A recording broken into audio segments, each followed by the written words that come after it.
if you're a parent who struggles with the emotional regulation of maybe yourself, your partner, and your kids, then this might be just helpful for you.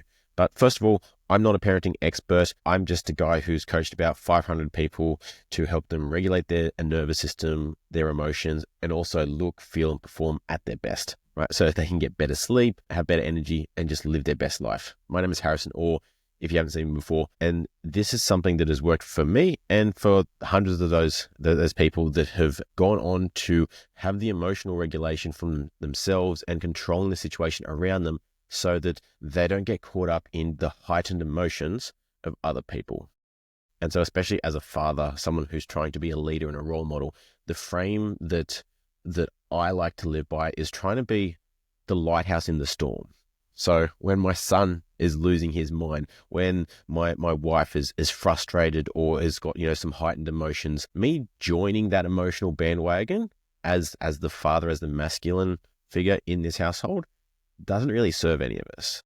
Whereas if I'm able to stay calm, be the stoic one, and then help them to then regulate their emotions, we all end up in a much better position. And so this technique is going to be something that you can implement first. Like, you have to be able to do it yourself first. And then just by purely osmosis and wanting to level out the frequency of those around us, they will then come down to our level. And so you've probably experienced this before. Like, you walk into a room or you've been in a conversation or with somebody else and you can feel there's an energy difference. Either they're, really down, like they're either angry or frustrated or just sad, depressed, like low kind of vibrational energies, or they're super hyper, like they're just like a machine gun, rapid fire. And when you spend enough time together, one of two things will happen, unless you're like a yogi master, pretty much. Either they will come down to your level or come up to your level, like you'll meet on that neutral plane, or you will start to be pulled up or down towards their level. And then we become reactive because we're letting them dictate our state and our energy, which is personally not what I want. And so if you've got a partner or a child or someone who's like in a state that you're trying to help them calm down, something that's been really helpful for me and all the people that I've coached is simply breath work. And whilst telling someone that's fuming, that hasn't really done much in this space before, to breathe and to coach them through some breath work, it's probably not a great idea. Trying to get a 2-year-old to do breath work is a hard task. So how we can do this to help bring them down is our own breath work, right? With calming our own breath. So breathing in nice and smoothly, breathing out, accentuating that exhale. So we just want to make our exhale longer than our inhale. That's going to help calm our nervous system down. And so with kids, like I use this a lot with my son when he's crying, trying to go to sleep, or he's not going to sleep. And he's just crying, he's just in hysterics. And, me saying, calm down, it's okay, and not even getting more flustered is not going to help the situation. What I found to be extremely helpful is to practice that breathing, but accentuating the sound of the breathing. And even as you're doing that, you'll start to feel calmer. You might even notice that the sound of that kind of feels like those sleep sounds that you hear on apps. Kind of like the waves crashing or the wind rolling or any of that white noise or like things like that are naturally calming for us.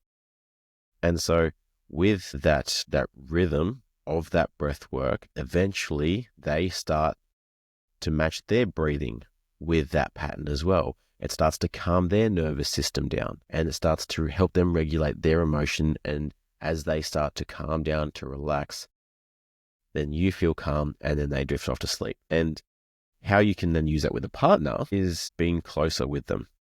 Like something that forms an extremely strong connection with someone is when you have that heart coherence with someone else. So like you're literally breathing and beating in time with the other person. There's some people, I think it's Tony Robbins that does this in some of his practices, will get two people to rest their foreheads against one another and then get them to start to breathe in time with each other. So inhales and exhales at the same time.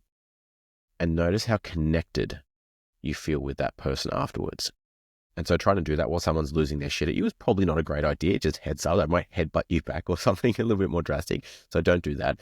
But just by you regulating your emotions, then eventually they will start to come down. But you can use that practice as another way to build that bond, that connection, and then even open them up to that breathwork style of practice to regulate emotions and states and things like that.